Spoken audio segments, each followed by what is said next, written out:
Yeah, I think that there is a pattern throughout. I'm a fourth year now, so I feel like every year professors have tended to either before or after give exams after or before Halloween.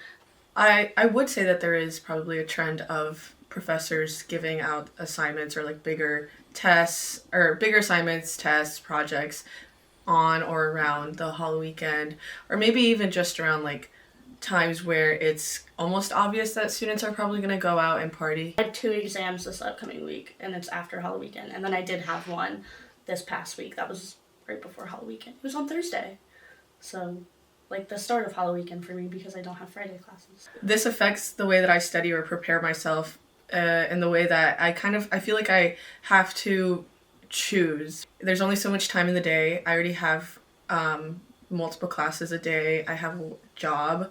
I also do want to have an actual social life, but I also want to make sure that I'm getting the best education that I can and that I'm doing my best. Yeah, I feel like if I was a professor, I would try my best to avoid Halloween or like big weekends. I mean, we had midterms a few weeks ago, so I think it would be very helpful if professors had exams during midterms. I didn't have any the week of midterms, but all my exams are these last week and this week.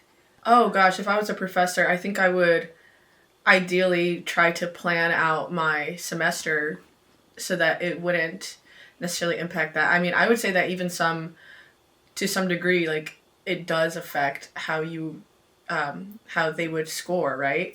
So if I was a professor, I think I would want my average to be better, or I would want the average of how the students are doing to be higher or to actually be successful. Because it also reflects on you as a professor, I'd say. Like, if you get average low scores, it's like, it's not because you're a harder professor or like your class is harder. Sometimes it can be, but maybe other times it's because you're just not setting them up for success. So, if I were to be a professor, I'd probably, like I said, ideally plan around it.